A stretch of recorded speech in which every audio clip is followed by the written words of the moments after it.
there's no single silver bullet to any of this stuff. But I think we have to begin by with the abolitionist vision. The first thing I always think about when I've been trying to write through and think through what the abolitionist vision is, for a long time now. And let me just say, any thoughts I have on an abolitionist vision owes a huge conceptual and political debt to the work of Black feminists and radical Black feminists in particular.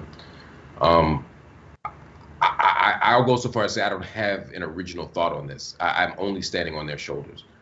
Um, and I think that part of why I think we need an abolitionist vision is because an abolitionist vision, I think, despite how it's often framed, which is sort of what we don't want, right? Where we don't want funding to go, what we want to shut down, what jobs we want to eliminate, what institutions we want to dismantle.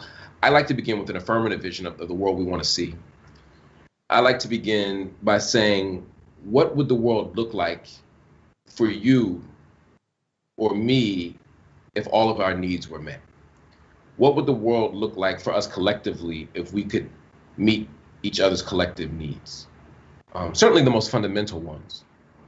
And so for me, an abolitionist vision starts from that place of what it means to invest in people, to use a language of investment and love rather than containment and blame. Part of why I think the work of Black feminists is so important is because they've always, as I talk about it, we still here, they've always managed to offer the most ambitious and robust, forward-thinking, imaginative, creative freedom dreams. Robin Kelly talked about the idea of the freedom dream.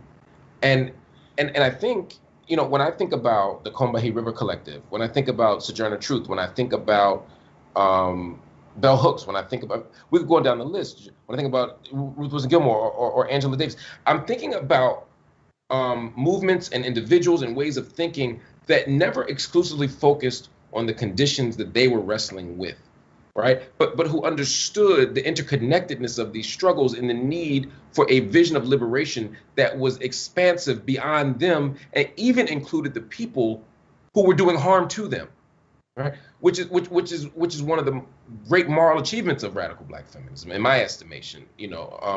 And so how does the Combahee River Collective keep and hold space, not just to talk about gender oppression, which they certainly could have exclusively, but to talk about internationalism, right? To stand on the shoulders of those who were talking about intercontinentalism, those who were talking about, decades after Bandung, thinking about what it meant to imagine brown folk as aligned nations, what it meant for them to speak out and critique capitalism, what it meant to speak out against the forms of police violence and state violence that were happening to the very Black men who, again, were doing harm in and out of the house to them, right? Who were denying them opportunity, who were squeezing them out of the very same freedom movements. So for me, the abolitionist vision is an expansive one, and it's an inclusive one.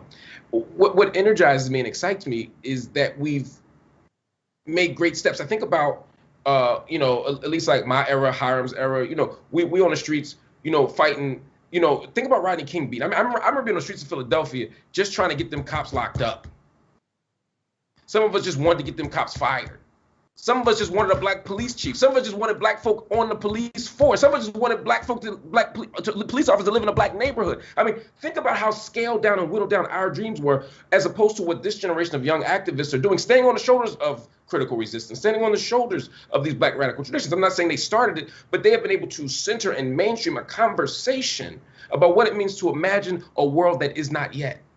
To imagine a world without prisons, to imagine a world without policing, to imagine a world where justice doesn't mean confinement, right? Where justice doesn't mean punishment, where we can imagine new selves and new possibilities. And for me, that's what an abolitionist vision means, that we're going to find what people's needs are and get there and not scale down our dreams to the level of that which is our immediate experience. I'm borrowing the language of Howard Thurman there for a reason.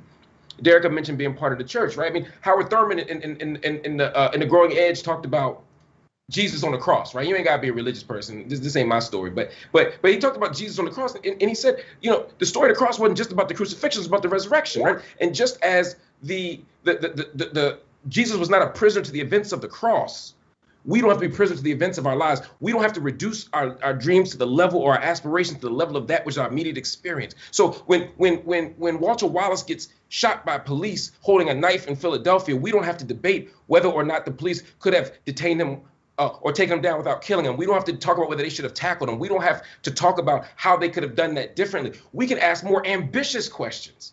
We can ask more audacious, we can hatch more audacious freedom dreams and say, what would it mean for his mom to have somebody else to call other than the police when he's having an episode? What would it mean for his needs to have been met before he ever got to a place where he's picking up a knife? What would it mean for there to be institutions and investments that took care of him or addressed him? This is what it means to have an abolitionist vision. And what we saw during the pandemic is the state tip its hand. We've been fighting. I remember being in COBRA meetings 20 years ago. We were talking about reparations, and they were like, "Oh man, we can't get no reparations." Our opponents, where are we gonna find the money? Who are we gonna give it to? How are they gonna determine who's eligible? Where are they going? And it was all these what ifs. And then the state thought American capitalism was on its last legs, and they found $1 trillion with a T dollars. They found money. They found who to give it to. I got PPP loans. I ain't talking out of school. My bookstore got a PPP loan. They sent us the money, and the bank said, we will tell you instructions. Like, when the bank gonna send you 6 figures and say to a black person, and say, we'll figure out the money. We'll figure out the details later. That's how much they needed capitalism to stay alive and stay afloat. Right? They figured it out when they needed to. When those COs didn't want to die, they said, well, maybe we can let some of these older offenders out who are nonviolent. When the police didn't want to get COVID, they said, well, maybe that kid with an L in his pocket, maybe that little bit of cocaine ain't enough to arrest somebody for. We were able to decarcerate. We were able to excarcerate. We were able to get rid of cash bail. We were able to hatch reparations type visions. We were able to do the work of abolition when it benefited the state. So an abolitionist vision is also saying, wait a minute, we see what's possible now. We see what's on the horizon now. They can no longer tell us that it can't happen. We already knew it could happen. Mumia been telling us that. Angela been telling us that. Alice been telling us that. Sojourner and Harriet been telling us that. Fannie Lou been telling us that. Malcolm been telling us that. But now we've taken that mainstream. Now it's in Minnesota City Council. Now it's in Congress.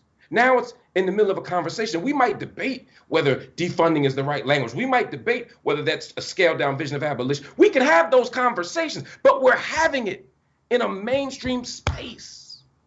So all I'm saying is, for me, where we got to go is to hold on to that. Don't go backwards. Don't settle for kente cloth and cops dancing with us. Right? Don't settle for the scaled down dream. That's the level of our immediate experience. Just as he was not prisoner to those events, we ain't got to be prisoner to these events. We can imagine a world outside the logic of the prisoner altogether.